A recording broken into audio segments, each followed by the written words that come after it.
Sevgili dostlar, hepinize selamlar. Hepiniz yepyeni bir sinematik oyun deneyimine hoş geldiniz efendim. YouTube'dan izleyenler, umarım güzel zaman geçiriyorsunuzdur. Ve umarım oyunun sesi çok fazla değildir. Markus amcayı öldürmeye çalışan birileri var.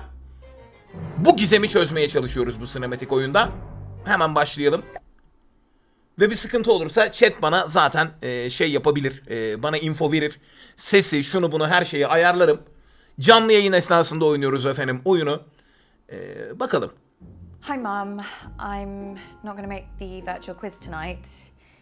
Yes, I know it's your birthday and... Şey yapalım. Bence biraz daha ses açılabilir gibi.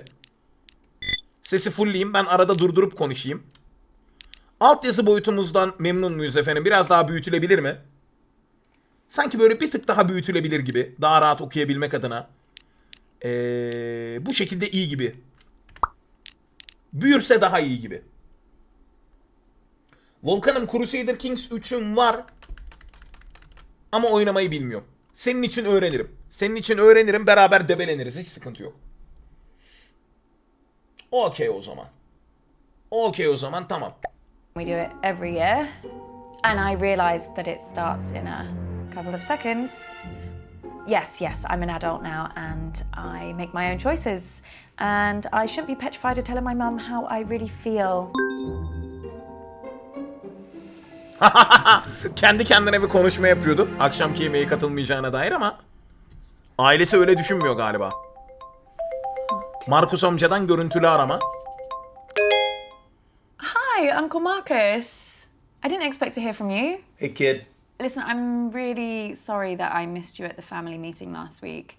Work had this big case, and I tried to tell them that it was my last chance to see you. It's okay. It's okay. I understand. I know, but I really wanted to see you before you went back to LA. I've not seen you in so long. I'm sorry, too. More than you can possibly believe. What's up? Did something happen at the meeting? I mean, other than the We Hate Marcus Club shouting at you about how they could run the business better than you. Yeah. Something did happen, and that's why I needed to talk to you, Abby. I need your help. Yeah, of course. Anything, you know that. What do you want me to do? I need you to investigate a murder. Oh, this is a prank, right? I wish. Murder? Who's been killed? Me. I don't understand. I've been poisoned. Abby, I'm dying. And it was someone at the family meeting. The family? No. No. My doctors have confirmed it. It's the only possible time it could have happened. Someone who was at the family meeting poisoned me. I don't know who, and I don't know how. But they did. But can't they treat you? Can't they? They don't know what the poison was. They're working on it, but they can't start treating me until they know. Well, there must be something that they can do. I did a lot of hard living in the 80s, kiddo. My body ain't what it used to be. And if they were to treat me with the wrong thing, that could kill me. Sorry, kiddo. How long? How long have I got? They say it's hours. This can't be real. Birkaç saat mi? That's why I need your help, Abby. I need you to find out who did this tonight. Me? No, I can't. I mean, Bunu tahmin etmiyordum bu arada. how? The quiz.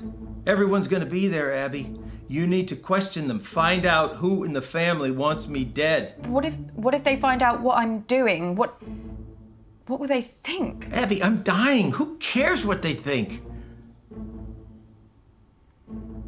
Let me ask you a question, kid. Why are you working in law? Because Mum, the family, they decided that that's what I should do. Exactly. And if you weren't part of this fucked up family and you weren't still looking for their approval, what would you be doing? You know what? Yeah, I know what. I just want you to say it again to make sure you haven't forgotten. I want to design games. So you need to shake them off, Abby. This whole rotten family like I did. Well, you didn't shake them off too well if one of them's trying to kill you. Okay, you got a point there, kiddo. Shit. Mum's calling me. Don't answer it. Come on, Abby, ignore her, please. She knows how to leave a message. Arkadaşlar öncelikle şunu soracağım. Oyunun sesi, ıdısı, bıdısı her şey yerinde mi? Ve lan hani adamlar şey değil ki abi. Sanki ne bileyim böyle ailem oyun geliştirmeme izin vermiyor. Zorla hukuk okutuyorlar bana. Bu sadece bizim burada tanıdık geliyor. Hani niye matematik bölümü okuyorsun? Anam öyle istedi. Hani ana baba orada da mı karışıyor ya? Ses falan her şey iyi, güzel. Okey, her şey yerinde. Süpersiniz. O zaman spoiler değil benim anlattığım ya. Karakter az önce anlattı ya. Ben dedi şey olmak istiyorum diye chatten biri spoiler verdi galiba. Beyler ben yokum chatte. 6 aldım, kusura bakma, özür dilerim. Sizin yazdıklarınızı okumak istiyorum ama mecbur 6 aldım. Babu bana şey gibi geldi böyle. Hani oyun tasarımcısı olmak istiyorum ama annem hukuk okutuyor falan. Yurt dışında da mı böyle ya? Bir garibime gitti. Şimdi elimizdeki bilgiler şu. Markus amcayı birisi zehirledi. Ölmek üzere. Bunun kimin yaptığını bulmamı istiyor. Peki bir şey soracağım. Bunun bir test olma ihtimali yok mu? Hani ailemiz hukuk okutuyor ya. Gerçi ne alakası var ki? Değil mi? Yani şey, öldüreni bulmak dedektiflikle alakalı bir şey böyle. Kendini test etmesi, kendini kanıtlaması için falan diyecektim de benim hikaye çöktü kanka. Benim teorim çöktü. Peki Markus amcayı dinleyelim. Cevap vermeyeceğim annemin telefonuna.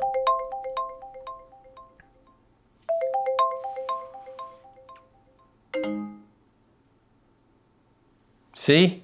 Was that so hard? That felt weird. You know, your mom gave me a big pitch at the meeting.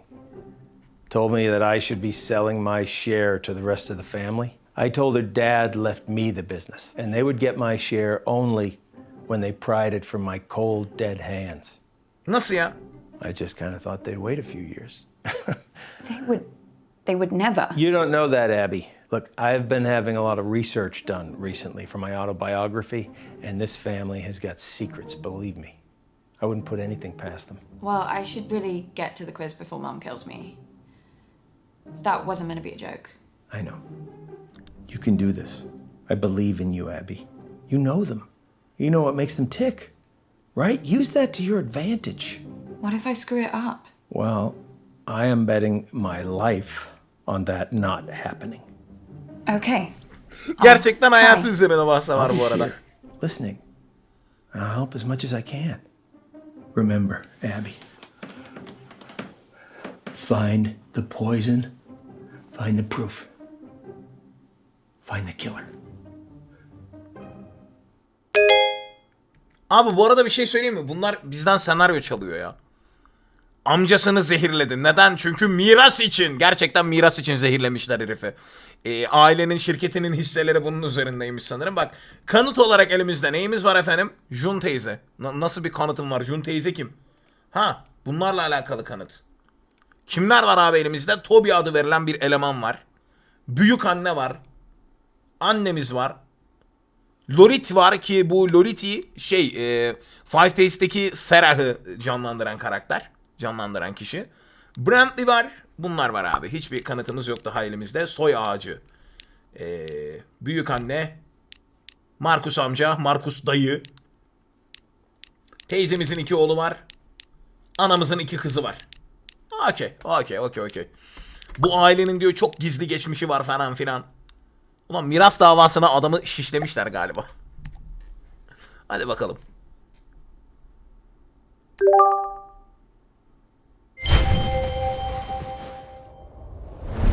I just don't understand why there always has to be this big song and dance about Flick's birthday. This isn't just about me, June. It's about us, the family, spending quality time together. And I'm sorry we don't do the same thing on Abi bir şey diyeceğim. Quality time'dan kastınız şey mi bu arada? Online görüşme mi? Bu kaliteli zaman değil bu arada aileyle geçirilecek. your birthday. Bir aile yemeği falan yeseydiniz. Who remembers when it is? Hi. Oh, Abby. Is that the big entrance you made us sit around for? Sorry, Mum. Right. Now we're all here together. Is there something everyone would like to say to me? Considering what day it is. Well, we're all here, aren't we? What more do you want? A bloody Bizim parade? teyze yollu kanka. Ben sana Or diyeyim. some fireworks out of my arsehole? I thought you'd be thanking me, June. Perfect excuse for a drink. What's your reason every other day of the week? You girls are as bad as each other. Pull your camera down. That better? Perfect, Mummy. I think we should all sing Mum Happy Birthday. Oh, Lottie, don't be so crass. Happy birthday's so bloody depressing. I don't even like the phrase. Do you know what they say in the Basque region? Sorionak Zuri. Isn't that delightful? Can everyone hear me? Great. Now listen, I actually think that birthdays are a really good time to do a little bit of a privilege audit, you know? Really take a look. And that's why they invented the mute button. So, where's Bradley the bedroom boy? Bradley, Her Royal Highness Auntie Felicity requests your presence. So do you want to get your pallid features in front of a webcam? Oh, nice of you to dress up for the occasion, Bradley. So don't you want to wish your auntie Sorionak Zuri? I don't know what that is, but I mean, if this is about your birthday, If you say one syllable about birthdays just being a day closer to death, I will mute you like I muted your brother. yeah, but that's what birthdays are, though. Signpost pointing towards the grave, you know. Evet abi, elimizde iki aptal erkek evlat var. Let's get on with the quiz before I mute you all. Hasn't anyone got something nice to say? Happy birthday, Mum. What? Oh, Abby. Completely forgotten you were there. Anyway, now down to the first order of business. Whose turn is it to ask the first round of questions? Well, fine. Well, we'll have to pick someone. Who hasn't done one recently? Me. Not you. Abby, come talk to me a second. Boy, they can't even pretend to like each other for 5 minutes, can they? I really don't think I could do this. Look, it's only asking questions. You know them. You just need to figure out how to get them talking. All right, and start simple. Just go back in there and see if you can figure out whose round is first. It's just like gathering evidence. Just give it a shot. Okay. Look, I'm sorry, okay? This part of East Africa, it's amazing, but 4G isn't a strong point. All I'm saying is I might cut in and out. Well, I'm not going first. It's my birthday. Your mom's on the warpath. I would just leave her alone for now. I think your best chance of success is probably speaking with Lottie, Toby, or if you're feeling brave enough, Auntie June. But Mama, maybe because it's your birthday, that's why you should go first? No. Well, how about nobody goes first and then we can all just fuck off to bed? Bak şimdi bizim kız kardeşim, ben açıkçası burnunu çok havada bir karakter gibi gördüm. Şöyle bir soy ağacından baktığımız zaman hakikaten Lolit bayağı bir burnu havada bir karakter yani. Ergen bir hatun gibi. Onunla bilmiyorum, kız kardeşler birbirini sever mi, birbirini boğazlamak mı ister, normali nedir bilmiyorum ama bu ikisinin birbirini o kadar da sevdiğini düşünmüyorum açıkçası. Toby Afrika'dayım falan filan diyor. Ayak yapıyor bence. Yani 4.5G bağlantım var falan diyor da 4G işte 4.5 yoktu onlarda. Bilmiyorum abi Toby'nin olayını. Şu atarlı ergenimiz gibi geldi bana. En çok buna ayar oldum. Hani kapşonu çekmiş gelmiş böyle tam müptezel mına koduğum. Bu herifi hiç sevmedim abi. Sırf tipinden sövebilirim buna. Şu zaten alkolik karı. Alkolik karı ya, bence ağzından laf alabiliriz. Ne diyorsun? Oynayalım mı buna? Şu lavukla konuşmak istemiyorum. Kızın bizi sevdiğini düşünmüyorum. Bence alkolik karıyı konuşturabiliriz abi. Yani böyle bir oynayıp böyle bir ağzından laf alabiliriz gibi. Ha teyze Markus'taydı ölse ne güzel olurdu ya falan. Bilmiyorum. Bence alkolüyü deneyelim. Sizin var mı bir öneriniz efendim? Şöyle bir chat'e bakayım. Aa, sanırım abone mod açılmış. Spoiler geliyordu değil mi? Böyle sallana geliyordu bu arada. Miras davası küfürbazaydı. Amcamı. Aburiz Yamucan vefat etti. Amına. Tamam efendim. Alkolik olanı bir deneyelim o zaman. Let's go. Alkolik konuşmak istemediği için la be siktir git de diyebilir. Doğru diyorsun. Ama bence kanka sana bir şey söyleyeyim mi? Olgun. Konuşacak yer arıyor. Hani böyle yüz vermiyorlar buna, pek ciddiye almıyorlar. Bence bir şey yaparsak, bir gadasını aldığımın yaparsak her şeyi dökülür bu karı. Tamam. Let's go.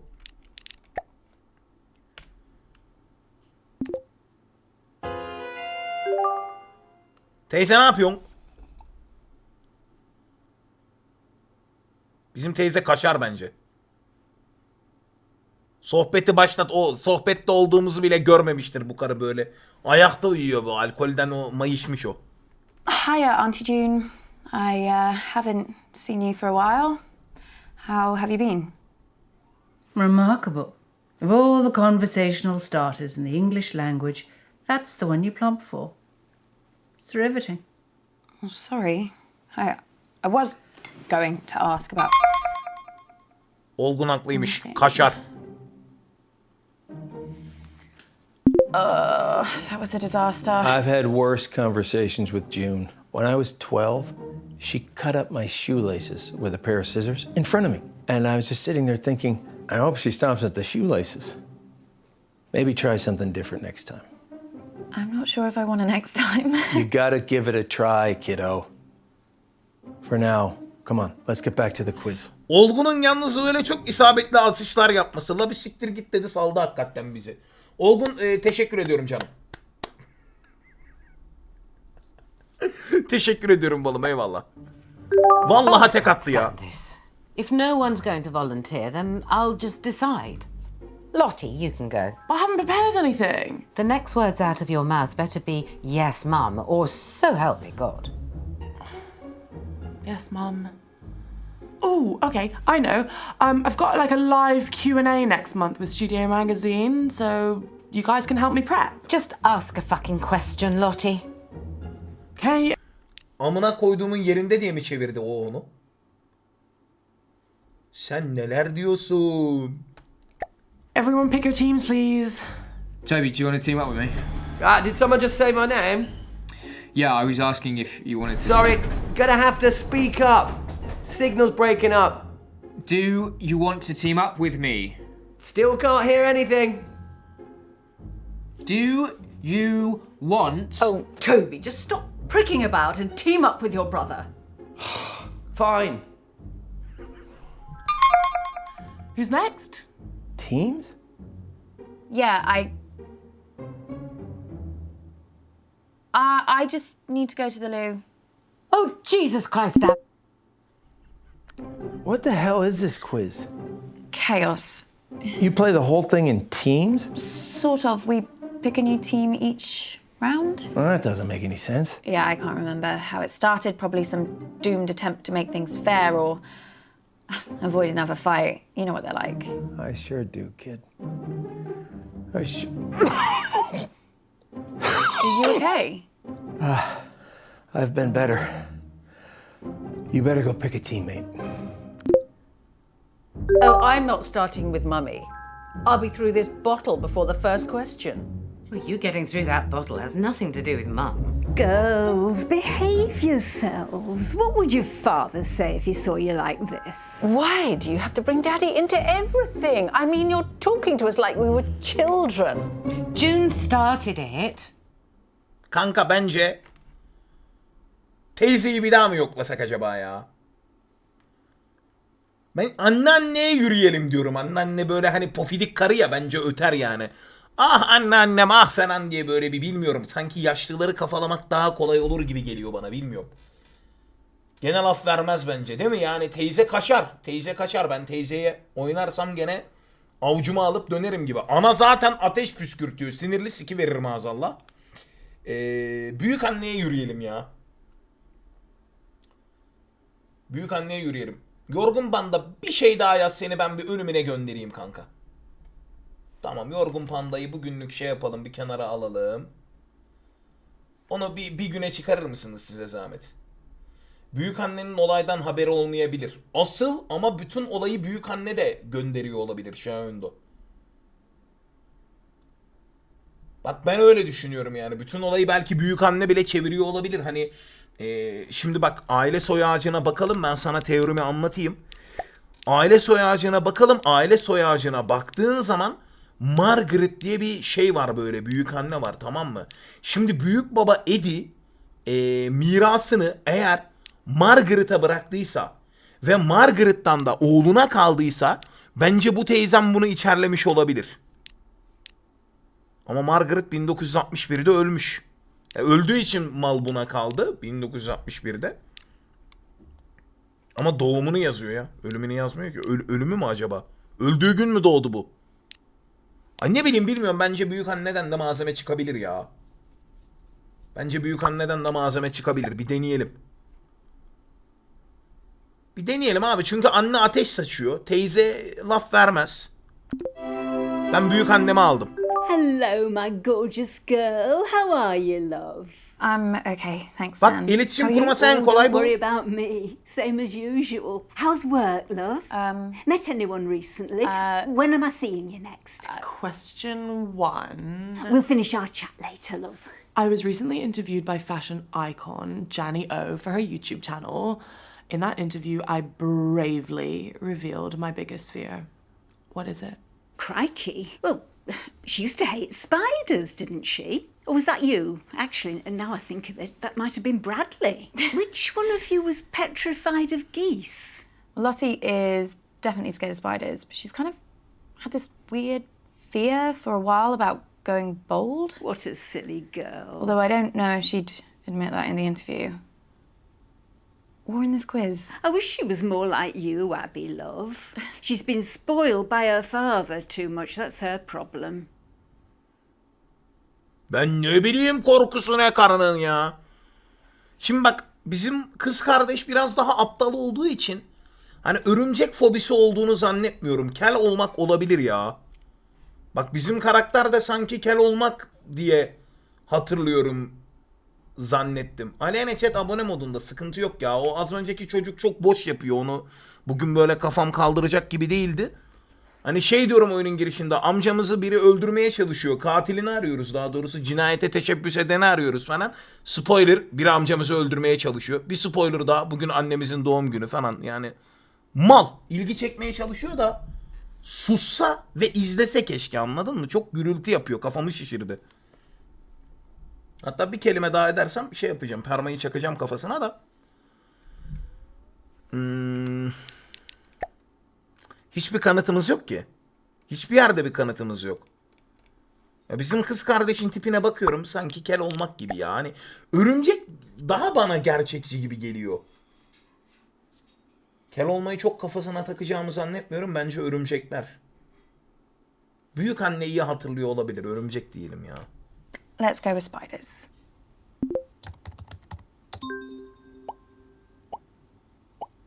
The correct answer is spiders. Helal lan You know, Serkan. it's actually really hard for me to talk about this. Oh dear. Question 2 is, in that same interview with Janny O, she asked me, what is my greatest achievement to date? Dünyaya gelmek. This might be kind of easy for some of you, but I guess I'll figure out who actually watched the interview, won't I? Did you watch it, love? Yeah, I meant to. Oh dear. Well, she was really happy when she grew old enough to drink. Maybe that's it. Bence direkt toplantıyı sorarsak dikkat çeker ya. En büyük başarısı içki tadım testine katılmak mı? Right, this is just a guess, but considering she was being interviewed by Janny O, I'm going to say that she said her biggest achievement was being interviewed by Janny O. Go with your gut, love. Bence de bu arada kız çok haklı söylüyor. Yani söyleşiye katılmak en büyük So the başarısı answer olsa is gerek. Being interviewed by Janny O. What else could I say? She's an icon. Let me just think about the next question.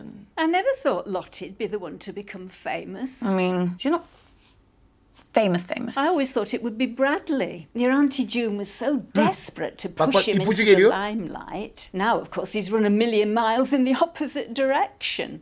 Still, he was a brilliant little actor. Or should I say liar? How is Bradley? I haven't seen him in a while. Oh, no idea. But he seemed really off at the meeting. Very quiet. I mean, he's in his own head at the best of times, but this was different. At one point, I found him in another room, just staring at his hands, trying to stop them shaking. He was gripping them so tight they were going red. I asked him what was wrong, and he just grumbled something and walked off. I'm ever so worried about him. But then I'm the same about all of you. What else are nans for? I'm just gonna scroll my timeline to see if I can come up with a question 3. So just like talk or whatever till I come up with something. Was the meeting mostly arguments, like usual? Oh, love, it was a bit of a disaster, to be truthful. Your Auntie June, not one of her. Bu arada öncelikle kendimi bir anneanneyi seçerek tebrik etmek istiyorum. Anneanneyi seçtik ve bütün bilgileri alıyoruz. Bu arada kanıtlardan birinde Bradley'nin şuradaki Bradley nerede? Bunun ellerinin titrediğini öğrendik. Aynı zamanda bir sıkıntısı, bir derdi olduğunu, aklının bir karış havada olduğunu öğrendik. Ama bu ergen gerizekalının, tipinden mütevellit, hiç hoşuma gitmedi eleman.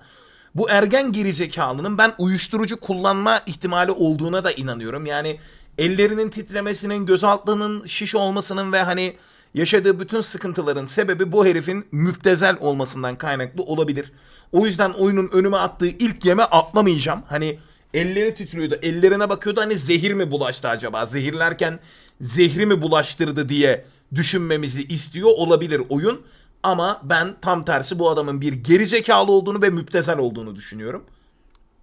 Bakalım, belki de ilk düşündüğümüzdür ama öğreneceğiz yani. Huge candles right into Marcus's lap.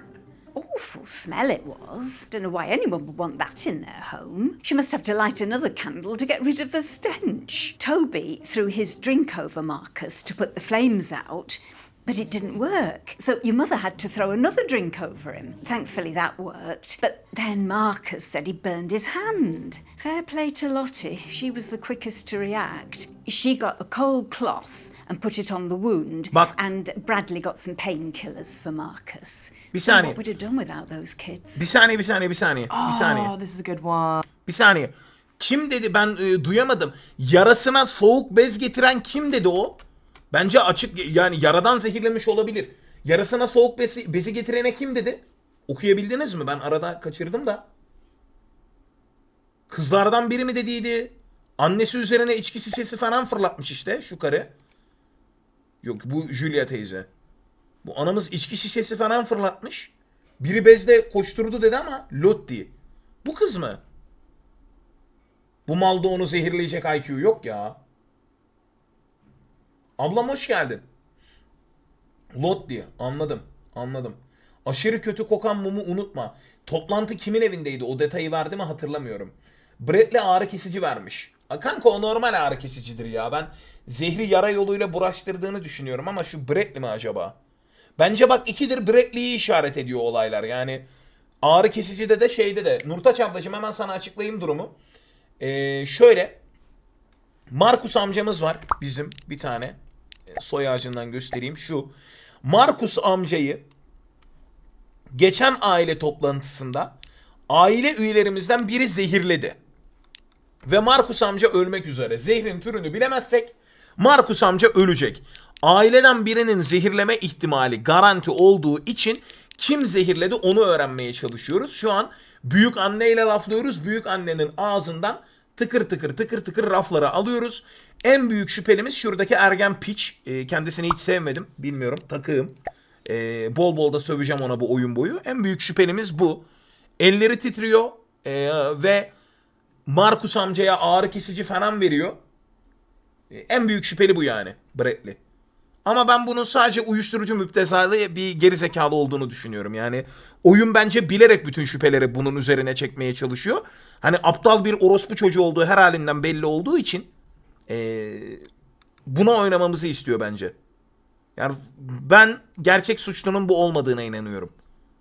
Çünkü oyun bariz bir şekilde yemliyor. Yani karakterin sorunlu olduğu çok belli. Okay. Question 3. Marcus Lane'in canı sürekli azalıyor. Publicity campaign for which product? Gosh, any ideas, love? Yeah, I think it's this makeup brand. Well, sort of. She's been spamming her followers with emails about it. I signed up to a mailing list as a favour. Regretting it now, I bet.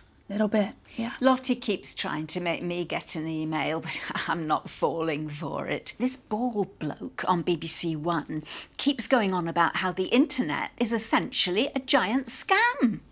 What was the question? Something about makeup? Ağzından büyük annenin laf almaya çalışalım bak. Hazır kendi şey yaptı. Hazır kendi anlatmaya başladı. Büyük annenin ağzından laf alalım. İşte Tarhan bence tam o şekilde düşünmemizi istiyor. Bu karakter uyuşturucu müptezeli, bu karakter bağımlı, paraya çökebilmek adına amcasını öldürdü, amcasını zehirledi gibi. Hani bence oyun tam olarak bunu düşünmemizi istiyor. Ve tam olarak bunu düşünmemizi istediği için ben bu kadar basit olabileceğini düşünmüyorum. Neyse. Göreceğiz bakalım, bir hazır ağzı açık karının anlatsın. Something. Are you all right, love? The answer is Dark Genie Virtual Eyeshadow. Trust me, it's the future. I can wear whatever I want and I never have to wash my face. And everyone on my mailing list is entitled to 10% off their first purchase. But the offer ends this month, so hurry quick. What were you saying, love? Sorry, Nan. Do you remember anything else about the meeting? Anything strange? Strange? Bence dikkat çekti, anlatmayacak ya. Just the usual fuss about nothing. Couple of temper tantrums, that's it. Honestly, love, I wish I'd followed your lead and not even bothered with it. Question 4, guys. So, which famous musician recently DM'd me for a hookup? What's a hookup? I really don't want to say. Sex thing, is it? I'm not sure if this is a clue, but he was staying at the Hilton and he asked me to meet him in his car. Apparently that's like his thing. Lottie, do you think this is at all appropriate for a family occasion? You think your nan wants to hear this? I don't mind. She's only young. Let her have her fun. This kind of behaviour is unbecoming Helal to our olsun lan family, büyük anneye. Lottie. No one's saying you're not entitled to a sex life, but you shouldn't be... Büyük anneye bak, helal olsun. Vallahi. Şey böyle yani, bırak canım, genç tabii ki eğlenecek falan, hani anne baba otoriter ama büyük anne büyük babaya ben bir şey yaptım yani, bir yürüdüm yani. Kafa kadın büyük anne. Birazcık da geveze, ağzından laf alırız bunun. Bence doğru eşleştik. Your mother's just jealous, Lottie, because her sex life's about as active as the surface of the moon. And you're just batting them away, aren't you, June? You're probably dried up down there. Girls, you're embarrassing yourselves now. Honestly, I don't care. Someone else can have a go. At least I tried.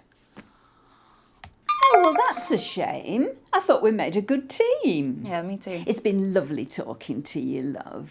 I don't hear much off the grandkids anymore.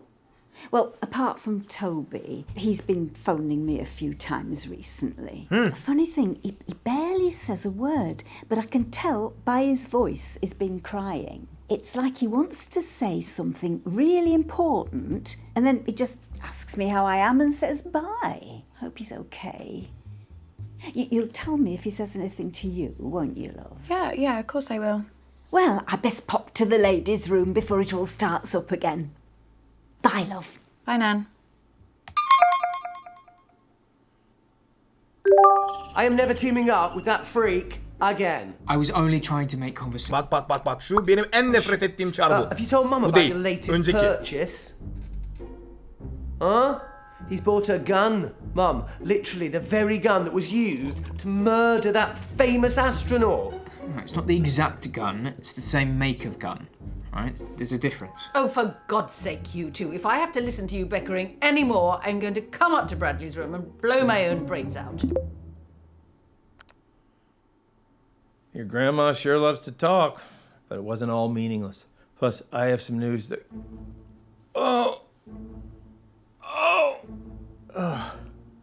that could really help us. The doctors have managed to narrow the poison down to 3 possibilities.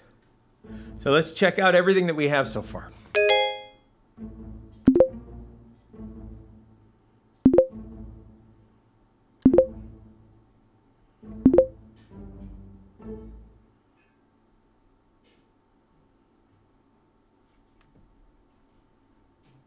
Büyükannenin bir konuşma diyaloğu kalmış galiba. Branley'nin elleri titriyor. Toby ağlayarak büyükanneyi aradı. Bir tane diyaloğu kaçırmışız abi. Okey. Olduğu kadar ne yapayım? Yeah, signal's not great here, guys, so I'd rather do my round later. I can give it a go, as long as someone explains the rules to me again. Oh, no. Look, I'll do my round. Let's try and bring some order and civility back to proceedings, shall we? Dare I even say a bit of class? I shall perform a piece of music. One of the classics. Gold. Spandau Ballet. 1 point to me. No, I mean the true classics. No, true. That's another one. 2 points to me. I'm talking about Mozart, Bach, Chopin. Actual geniuses. You don't care about geniuses. You only cared about Spandau Ballet and the saxophone player's tight trousers. Well, this may come as a shock to you, June, but some people's tastes mature with age. You're right. And you have aged. What are we playing? I shall perform. Kız kardeşler birbirine gömüyor. Ne oynayacağız? And you must simply tell me the name of the piece, or to make it easier for the slow ones, just tell me the name of the composer. So we're playing Name That Tune then. Yes, Mother, if you like. Fancy being with me, June? There's nothing I'd like more than to repeatedly explain what's going on to a slightly senile old woman over a dodgy internet connection. I mean, it's one of my favourite things. Well, I might ask a few questions. Well, come along then. Let's get it over with. Nimini pimini, nimini pimini. Millicent millipede multiply majestically. Millicent millipede multiply majestically.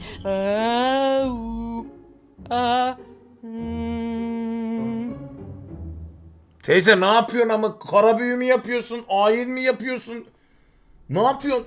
Afrika'da olan eleman zehir hakkında her şeyi bilir gibime geliyor. Onun sıfatı çok şüpheli geldi. Ya Mete bak bende... Bak bende neden şüpheleniyorum biliyor musun Mete? Afrika'da olan adama bağlandığımızda, yani Toby'ye bağlandığımızda internet bağlantısından dolayı ipucu alamayacağız diye çekiniyorum. İşin açığını söyleyeyim. Ve Lolit aslında bizim kız kardeşimiz aptalın teki. Yani aklı bir karış havada. O salağın ağzından rahat laf alırız gibi geliyor. Ama oyun bütün şüpheleri Bradley'nin üzerine çektiği için Bradley'e oynayıp bir aradan eleyelim istiyorum. Şimdi bak, Bradley aptal ergen orospu çocuğu bir karakter portresi çiziyor. O tarz tiplerden nefret ediyorum. Kusura bakmayın bu arada, bol bol söveceğim elemana. Bradley aptal ergen olduğu için bence bütün olan bitenden haberdardır. Ya da beynimizi boş komplo teorileriyle de doldurabilir. Ama kesinlikle uyuşturucu sıkıntısı falan var ya bunun. Adamı bir eleyelim. Sonra Lolit'le falan oynarız yani. Bir şey söyleyeyim mi? Bak bu işin altından bana annemiz falan çıkacak gibi geliyor. Hadi bakalım. Müptezel uç ne yapıyor? Konuşma özürlüsü aptal ergen. Who's that on your t-shirt? You've never heard of Keith Wilson Keyes before? Should I? Yeah, he killed 6 people in one weekend, Medford, Oregon, 1997. They called him the Beaver State Cleaver Biri şu çocuğu hastaneye yatırıp ölene kadar dövebilir mi rica etsem? Killer. Yeah. Oh, him. He's a good one. I didn't realise that they put serial killers on t-shirts. No. He's not a serial killer. He's a spree killer, and Anladım. yeah, you can get a lot more than this if you Bana şu çocuğun adresini atsanıza. know where to look. Büyük anne çıksa daha çok sasılırım tabii ki ya. To the first piece. La la la la la la la la la la la la la la la la la. Oh, I think I know this. I think it's Beethoven. Bu bebe sence Beethoven'u biliyor mu? I mean, I guess Beethoven's a pretty safe bet because it's either going to be him or Mozart, right? La la la la la la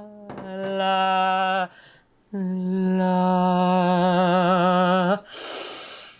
Detone de olmadı kara, bak nasıl gurur duydu kendiyle, görüyor musun? Nasıl gurur duydu kendiyle. Hocam bence 13. senfoni mi? Bilmiyorum ki abla, ben dinlemedim Beethoven. Oradan bakınca bende o tip var mı? Bence bak, biz bu salağa ne düşündüğünü falan sormazsak, sence ne olabilir? Sen ne düşünüyorsun? Hani böyle kendini değerli hissettirmezsek biz bu agayı açamayız chat. Ben size söyleyeyim. Bence Bradley'i açmanın yolu şundan geçiyor. Ben seni anlıyorum. Ben senin dostunum. Bana anlatabilirsin. Klasik aptal ergen kilidi taktiğini yapacağız buna. Ben yemek yiyeceğim bu arada bir yandan. Ki yemek yemem daha iyi olur. Çünkü ben bu bebeğe daha çok severim çünkü. Hiç sevmedim tiplemeyi ya. Bu arada şu alertleri bir tekrardan açalım 2 dakikada. O şekilde devam edelim. Hemen şuradan bir tıpıdıp abonelik bölümünü de tekrardan açalım. Eyvallah. Ben seni anlıyorumdan gideceğim. Teşekkür ederim, afiyet olsun dileğin için Serkan'ım, sağ olasın. Shall I go with Sence ne Beethoven then? olur? What do you think? Yeah, I mean, I know Beethoven died in a thunderstorm, and you can still visit his grave. So, Well, I'll just go for him then.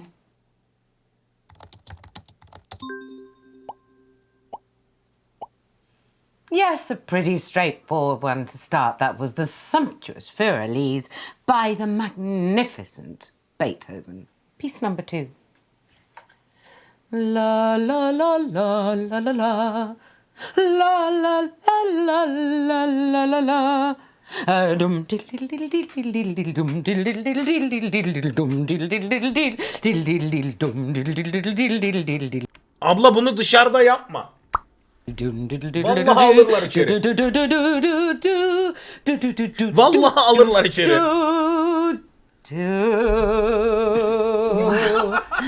Mum really got into that one, didn't she? Yeah, she did. Do you know it? Markus dayı ölüyor bir yandan. name, but it sounds like one of the ones your mum played the other night. Why do people listen to happy music when they're not even happy? It just makes you feel worse, you know? Şimdi seninle ilgileniyorum diye yam atacağım kanka, tamam mı? Seninle ilgileniyorum diye yam atacağım. Yani insanlar niye mutlu şarkılar dinler falan böyle, hani bu aptalın azıcık suyuna gidip oradan böyle bilgileri ağzından alacağım. Direkt toplantıdan ne oldu diye sorarsam bu müptezel bence kaçar. Anladın? Taktik yapacağız. Bu arada kadının nota bilgisi güzel, hiç detone olmuyor. Evet. Şan dersi almış kadın. Evet evet. Evet, ağırdan almak lazım Serkan'ım, aynen. Soruya cevap vereceğiz. Müziğin sorusu mu, çocuğun sorusu mu? Çocuğun sorusu. Çocuğun sorusudur büyük ihtimalle. Annemiz salağa yatma taktiğiyle şarkı söyleyip şüpheleri üstünden atıyordur belki. Bilemiyorum. Şüpheli. O da şüpheli. Şu an tek bir şüpheli yok. Şüpheli olmayan tek bir insan var. O da benim. Belki de Markus dayı kendi. Neyse. Shall we just guess? Yeah, I'll just guess. Let's try Buck. Another easy one from another great master. That was Mozart's Piano Sonata number 16 in C major. Talk amongst yourselves. I need a moment to consider my next piece. How are things anyway, Bradley? Boring, same as always. You want to see something cool? Okay. What? No, come on. Oh my god. Bradley. Elini kes lan. Kes lan elini. Berekli sen kesmeye devam et, ben 31'deyim.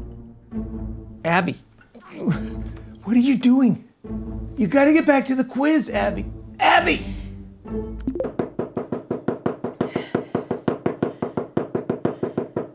Wait, what are you doing? Are you okay? Does the risk of pain excite you, Abby? Like, come on. You can tell me. Don't be afraid. Çok heyecanlandırdı beni. Abi şu bebenin bak kafayı benim avucu oturacak, biliyor musun? Benim avucuma oturacak bu bebenin kafası. Çok diye bir çakacağım. Bütün ayarları yerine gelecek. Oh yeah. I love it. Pain's great. I can show you how to do it if you want. Oh, not right now. But thank you. Right. This next piece is so obvious, I considered not doing it. But for some reason it's been going... Bu arada kaçıranlar için az önce birisi ne halt dediğini biliyorum diye mesaj attı. Anonimden geldi. Nasıl olduğunu bilmiyorum bu arada. Kim olduğunu bilmiyorum ama bu konuştuğumuz Bradley değil. Orası kesin, artık çocuğun ağzından laf almaya çalışacağım. Bu çocuk garanti masum. Aptal sadece ya. Bence de round öyle. in my head. Perhaps this will get it out of my system. La la la la la. Oh, I can never remember the name. Funeral March. It's Funeral March by Chopin. It's one of my favourites. All right, yeah. It's a good one. La la la la.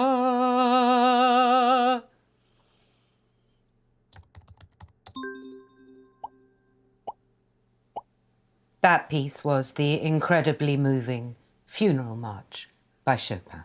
I already know what I'm doing for my fourth piece, so be Artık quiet. ağzından laf almamız lazım lavuğun. No. Oh, no.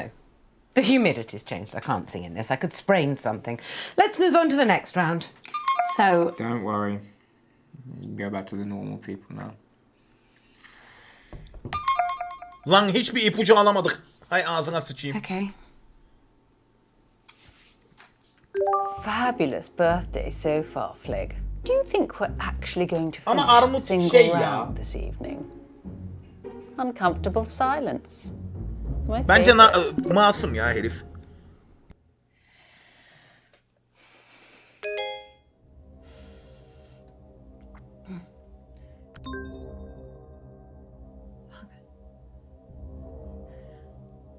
Abby! Jesus Christ, what the hell? They're on to me. Who? The killer. I got an email, anonymous. They No, told me to Abby. stop or. Oh my god, I can't do this. I'm afraid it is too late for that. No, I can't. I told you. Abby! No, I'm not built for this shit. What are they gonna do to me? Abby, stop! Stop! What, Uncle Marcus? Are you okay? It's getting worse, Abby. I've got less time than I thought. Don't give up on me. You're the only chance I got. Please, Abby. Please. Okay.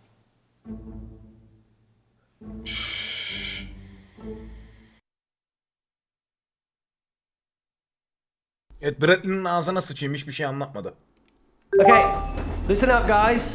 My signal seems to have settled down. Bu arada bir teorimi ortaya atabilir miyim? Teorim şu. Bence Markus dayı gerçekten ölümcül bir hastalığa sahip ama onu birileri zehirlemedi. Yani bu aile üyelerinden hiçbiri o kadar tehlikeli gözükmüyor. Hiçbir kanıta sahip olmasak da Bradley'nin aslında sadece bir ergen olduğunu biliyoruz, tamam mı? Çocuğun ben cinayet işlediğine inanmıyorum açıkçası. Sadece ilgi çekmeye çalışıyor ve yani böyle hani karanlık, gotik hava, cenaze marşı, ön sevdiğim falan böyle ilgi çekmeye çalışan sıradan aptal bir çocuk. Bradley'i eledik. Büyük annenin de ben açıkçası çok bir tehlike arz ettiğine inanmıyorum. Yani diğer kanıtlarla olay şekillenir de bana olay şu gibi geliyor. Bence Markus dayının gerçekten ölümcül bir hastalığı var ve birine miras bırakmak istiyor. Mirasını bırakabileceği en sevdiği yeğeninin de Abby'nin ona ne kadar bağlı olduğunu görmeye çalışıyor bence. Yani bu tehdit mesajlarını atan da bence amca Markus. Yani dayı, Markus dayı. Bana öyle geliyor en azından, bilmiyorum. Yani çok pesimist bir hikaye göremedim ben burada. Gerçekten bunların birbirlerini zehirleyeceğine inanmıyorum. Selin hoş geldin. Teşekkür ederim iyi yayınlar dileğin için. Bakalım. Zaman gösterecek ama ben böyle olduğunu düşünüyorum açıkçası. Yani Markus dayı bu aileden katil çıkacağını pek zannetmiyorum ya. Evet, miras meselesinden dolayı da olabilir ama zannetmiyorum yani dediğim gibi birilerini öldüreceklerini. Yeah, so let's do my round now. But listen, I've got a pretty cool new spin on how to... Everyone get in teams. Right, yeah, sure, cool. Yeah, let's start there. Lottie, will you? Ew, no. Don't let her talk to you like that, Bradley. Well, you say worse to him every day. The other day you called him a slug. That was affectionate. At least my Bradley's not a brainless, stuck-up little moron like Lottie. I'm not stuck up. You ever speak to my daughter like that again, and I'll... Flig, I didn't know you'd suddenly become interested in your children. Stop. I'll team up with Bradley, whatever, if it'll save another argument. Cool. Let's just make this clear. You can team up with me, but that does not mean you can talk to me. Okay. We're gonna expand some minds here, guys. Hey, Auntie Felicity, look, just give me a chance and I might just change your life for the better, yeah? Toby, the only way you can make my life better is if you never speak to me ever again.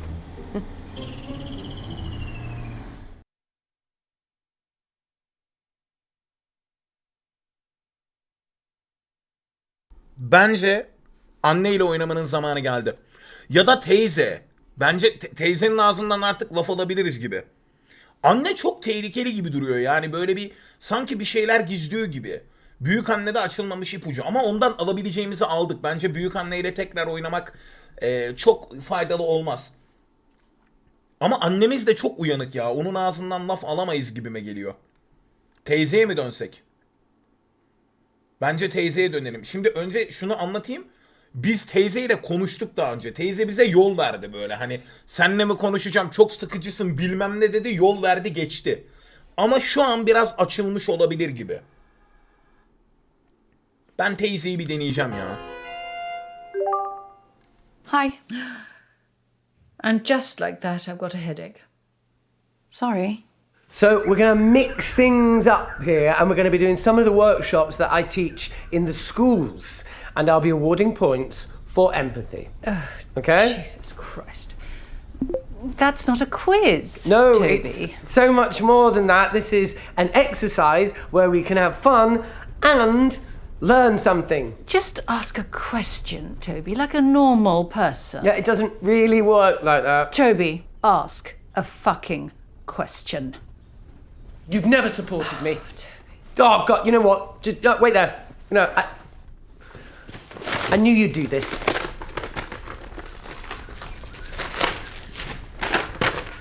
Question 1. As global temperatures continue to rise, will it lead to an increase or a decrease in precipitation? Just say rain, Toby, for Christ's sake. Just say rain. Just like his father. Complete, utter embarrassment.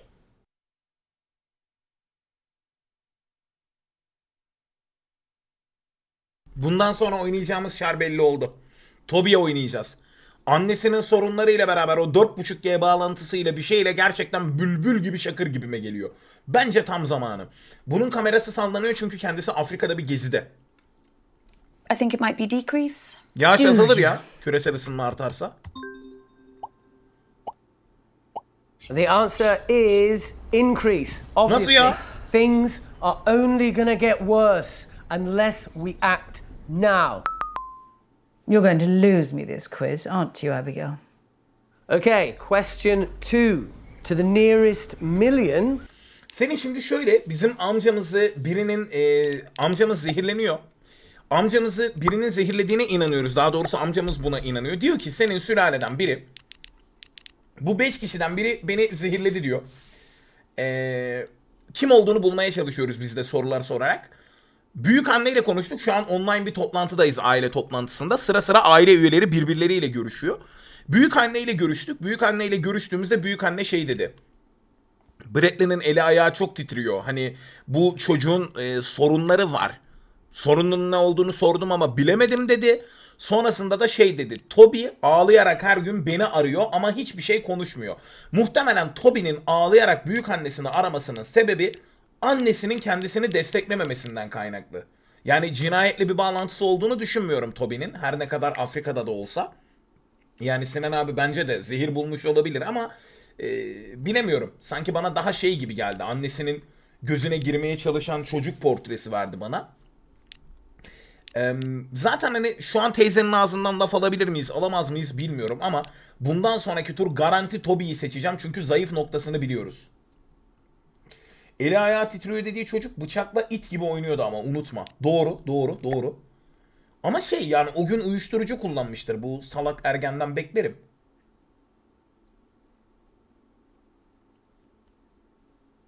Neyse. Bakalım. Teyzenin ağzından laf almaya çalışalım. Olay böyle yani. Yani bir potansiyel cinayet şüphelisini How arıyoruz. far back in the Earth's history do we have to go to find global temperatures like the ones we have today? I mean, who bloody well knows that? I'll give you a clue.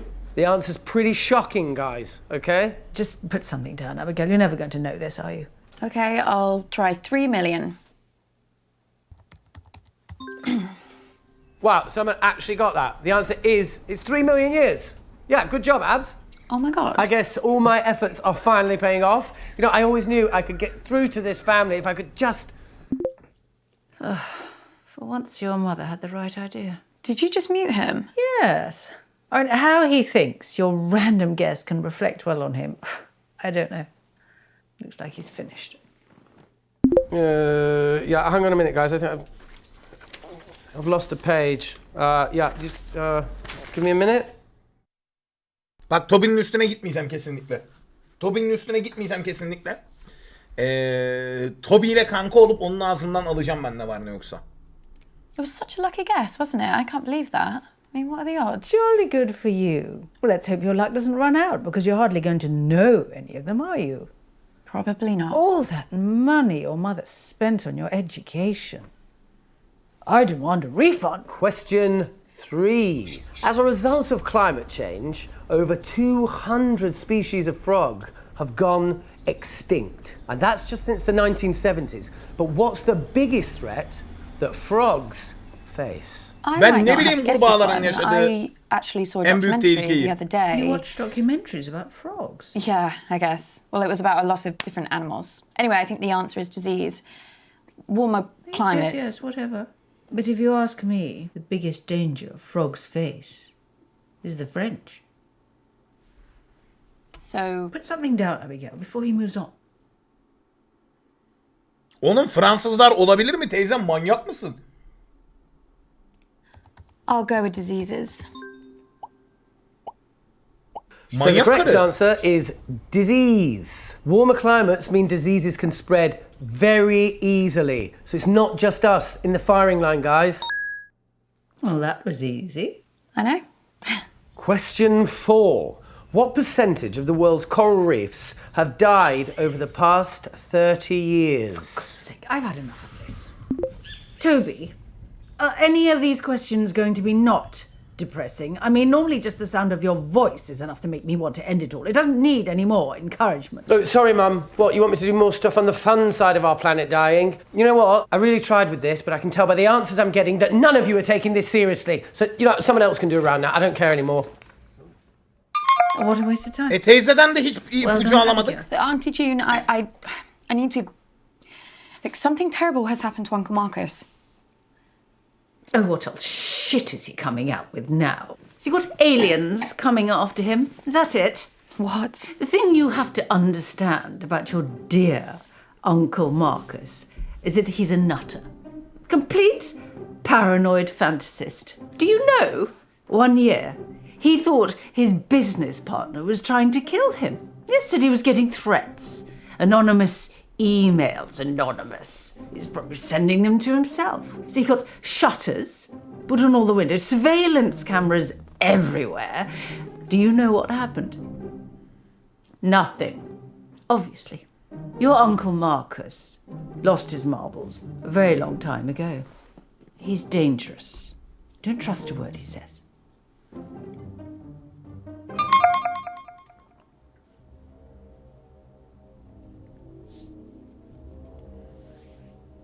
Bak aslında bu şüphelileri eleyen bir hamle. Neden biliyor musun? Ben sana söyleyeyim. Fuck! Çünkü bence teyze bırak zehirlemeyi. Markus dayıyla ilgilenmiyor bile yani. Hani bırak kaldı ki zehirlemeyi. Hal böyleyken bence teyzeyi de eleyebiliriz gibime geliyor açıkçası. Gerçekten bir zehirleme olayı varsa ama güzel bir bize şey verdi. Bilgi verdi. O da iş ortağının Markus dayıyı öldürmeye çalıştığını söylemişti. Ama inanmamışlar ona tabii. Teyze manyak ya, böyle alkolün teki, bundan da ekmek çıkmadı. Bradley ile de konuşamadık zaten. Hiçbirinden bir gıdım ekmek alamadık ya.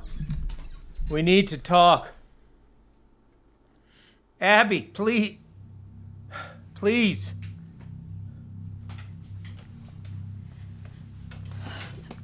If we had more time, I could explain. You said this was real. It is real. How can I trust you? How can I trust anything that you say now? I'm not paranoid. Some guy was making threats. It wasn't in my head. Oh, okay, so maybe I took the threats a little too seriously, but how was I supposed to know?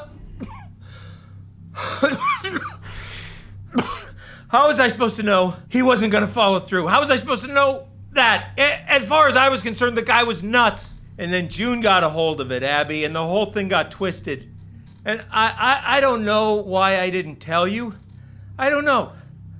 I didn't want to scare you. So why are you telling me this time? This time?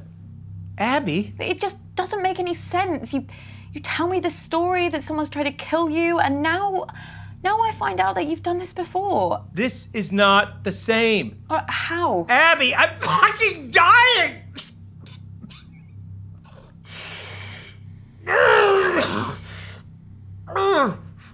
İş bize kaldıysa bu dayı ölür, ben sana söyleyeyim. İş bize kaldıysa bu dayı garanti ölür abi, hiç yani sağ kalma ihtimali olduğunu düşünmüyorum. Şöyle bir durum da var. Sinan abi diyalog verirse tabii ki sorarım. Şöyle bir durum da söz konusu acaba. Adama bir şey oluyor. Zehirlendi, ölüyor senin. Canları azalıyor sürekli.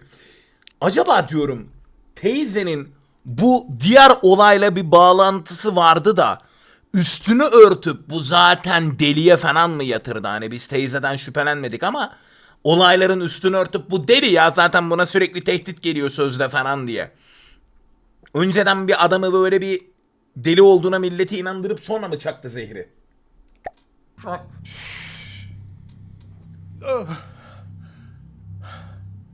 Rol de yapıyor olabilir, bilmiyorum ki. Abby, you either trust me or you don't. And if you don't, then this whole thing is done. And you're never gonna know the whole story. Is that what you want? Is that what you want, Abby? Just know this.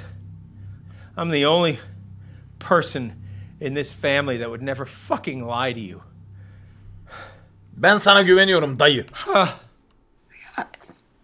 I believe you. You don't know how much I needed to hear that, Abby. Especially with how I'm feeling right now. So, listen, I think some of the stuff Auntie June told me could really help us.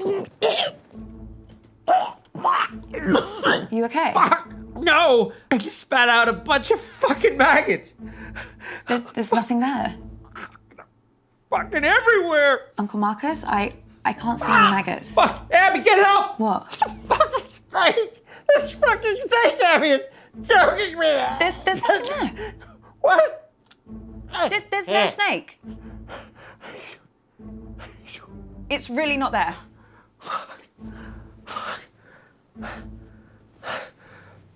Beyler yanlış hata oynadık. Yanlış hata oynadık. Hallucinations have started, Abby. Doc says once I start seeing things, you can count how long I have left in minutes.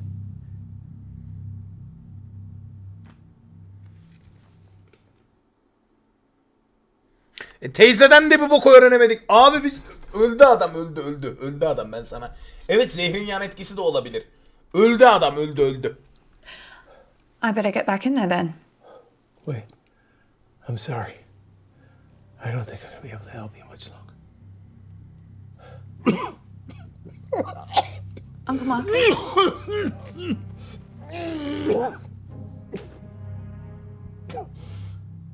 Daha yeni yemek yedim, bir şey gösterme. İçeride kalsın her şey, olur mu? What is it? I'm out of time. No use pandering to their egos anymore, kid. I won't be around long enough. If you want to save me, you gotta find the truth. Good luck, kid.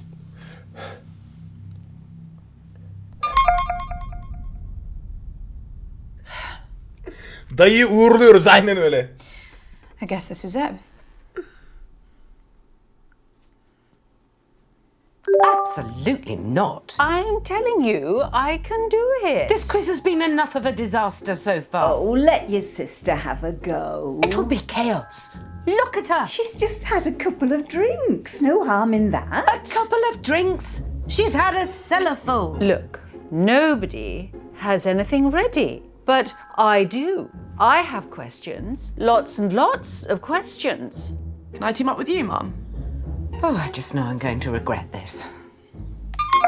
You are going to play nicely, aren't you, June? Of course I am. I always play nicely. I'm a delight. Sizce kimden ekmek çıkar? Yani en fazla ekmeği büyükanneden aldık ama büyükannede bir tane info var sadece.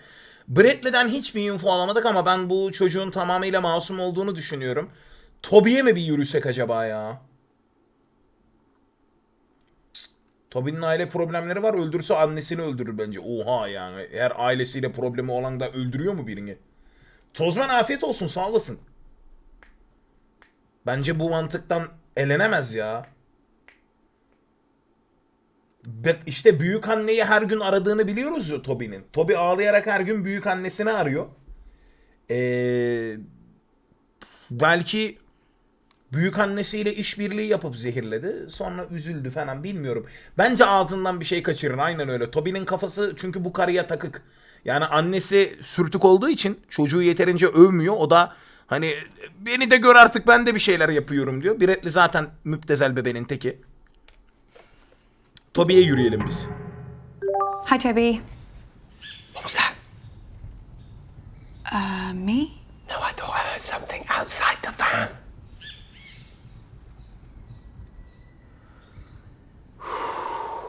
I think we're okay. You can't be too careful with these militias. No, of course not. Okay, everybody, respectfully shut up and listen to me. Alp abim hoş geldin. Markus dayı birazdan geberecek bu arada. Did Toby tell the school counselor that I was neglecting Oh him God, here we so go. that we'd be forced into another family therapy session and he could get to see his dickhead father? I know this sounds bad, but I only had the idea after she actually neglected me. I told the counsellor that Mum forgot to cook me tea because she was so drunk, which was the truth. And he organised the first session. I mean, if she'd just let me see Dad in the first place, I wouldn't have had to lie about the rest. What happened to Uncle Marcus at the meeting? Just tell me everything. Why are you asking me? Ask your sister. She was the only one I saw alone with him, okay? She was putting something in his hand. I don't know what, but he looked pretty uncomfortable. So, for those of you that venture to answer, the correct answer is 6 times. All because I wouldn't let him see the man who cheated on me, who cheated on us for 7 years. She's really gone over the edge. Question 2. How many of my boyfriends has Felicity stolen? Now, I'm going to make it easier for you. Let's just count the ones while we were at school. Jesus! Our mums are a nightmare, aren't they, Abs? I mean, that's why I'm so glad I had my dad. You know, he helped balance me out. He gave me my moral compass. Wasn't he done for tax fraud? Everyone makes mistakes, Abby. Dad was always there for me when I really needed him. You know, apart from that 18 months, of course. But he was better than a lot of dads I can think of. Well, some of you clearly think very highly of Flick and rather less of me. Well, let me tell you. I had oodles of boyfriends. Felicity was just scavenging my scraps, but there were plenty of scraps to scavenge. You got to think bigger. Daha fazla bilgi Toby. Daha fazla bilgi. Did you see anyone else give something to Uncle Marcus? I don't know. Toby, tell me now. Felicity. I mean, you know, your mum. Yeah, she was offering things for him to eat. You know, hors d'oeuvres, canapes, that kind of stuff. And yeah, I think he took one in the end just to shut her up. Abby, I need you. Var ya, bizim anamız bence bu adamı taklaya getirdi, ben sana söyleyeyim. What's the matter? Time's up. Doc says if I take the right antidote now, I might just make it. I can't trust my brain right now, kiddo. I need you to pick one. It's okay. Ben ne bileyim hangi zehri aldığını. Whatever happens, happens. Just choose. Please.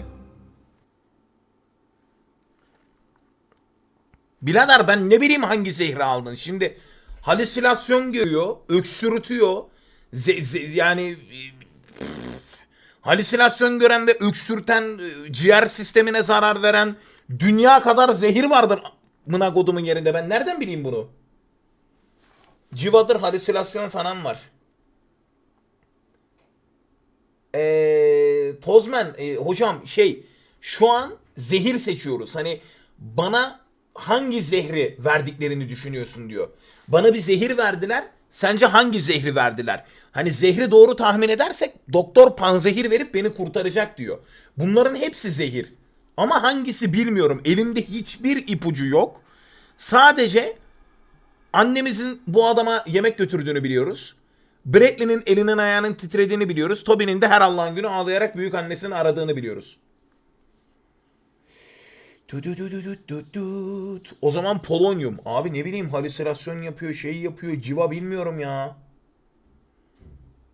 Civa göze damlatılıyor, direkt ölüyor insanlar. Kanıt da kalmıyor. Bence de civa daha ölümcül olabilir ya. Ben ne bileyim, seç birini diyor ama nasıl seçeyim ya?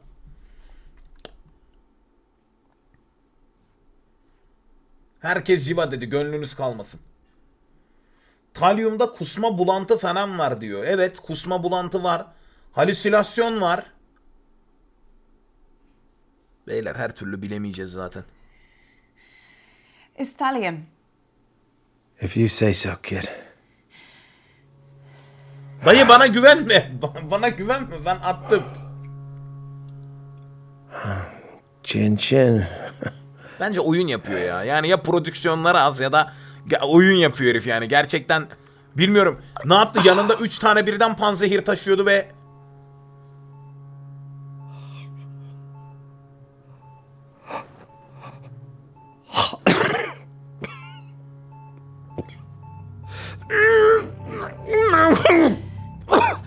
Hepsini sırayla iç. Uncle Marcus?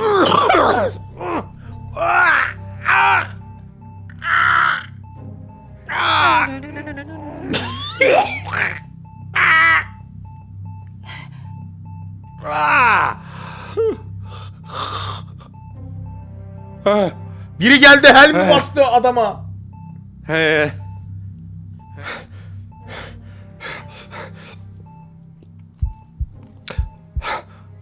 You hear that?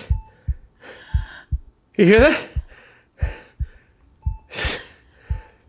The sound of my vital signs improving. He did.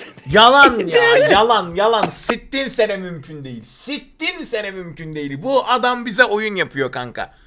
Bu adam bize oyun yapıyor. Bak, en baştaki teorimize dönüyorum. Ölmedi, iyileşti aksine. Hani doğru zehri tahmin etmişiz. Civa dedik abi, adam iyileşti ama canını göremiyoruz kafandan dolayı. Health geldi herife de. Bir şey söyleyeyim mi? Bu oyun yapıyor abi bu herif. Ben size söyleyeyim yani bak. Bu adam bütün mirasın sahibi, tamam mı? Bence bize bırakmak istiyor mirasını. Gerçekten ölümcül bir hastalığı var. Evet zehri doğru tahmin ettiğim için panzehirini içip iyileşti. Deli taklidi de yapıyor olabilir. Test de olabilir Serkan'ım. Hani bu ailede herkes birbirine takıyor, biliyorsun. Ailedeki hiçbirini sevmiyor. Herkes şey. Aralarından bir tek biz samimi gelmişizdir. Acaba hani yeğenim beni nasıl seviyor, anladın mı? Bütün kararlarda arkamda duruyor mu, şey yapıyor mu? Onu test etmek istemiş olabilir, bilmiyorum. Civa değil, talinyum. Talyum muymuş, neymiş? Sözde iyileştim diyor işte. Shit. Yeah. Oyun yapıyor ya, Holy mümkün shit. değil. Okay. Now, Abby. Ya mümkün değil, oyun yapıyor bu ya. Now, why don't you go and finish this thing? I can do this. Ya kalk siktir git, kimse seni zehirlemedi ya. Kalk siktir git ya. Oyun yapıyor, oyun. Suçlama yapacak kadar kanıtın yok. Evet, Well, farkındayım. where the hell have you been? Which one of you did it? Abby, are you okay? Who did it? Abby, explain yourself. You tried to kill him! Who poisoned Uncle Marcus? I don't get it. Who was it? Who wanted to murder Uncle Marcus? Abby, love, calm down. No They one... did, Nan. They fucking did! Abby, cut this out now. Who fucking did it? Right, that's enough. I warned you once. Bastards! Hey, kid. I don't know who did it. Abby. I'm so sorry. It's okay. You saved me. Abby, you've done enough. Now for the rest of them. This ain't over.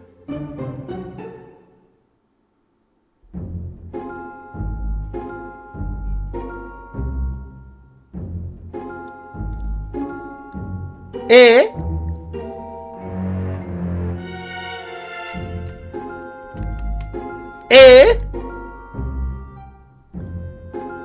Talyum seçtim, kurtuldu ve bu kadar aga. Eyvallah.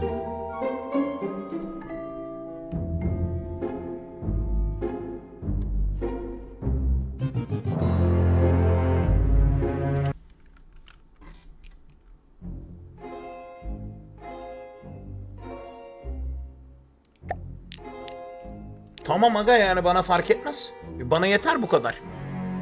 İzleyen herkese teşekkürler, ne diyeyim.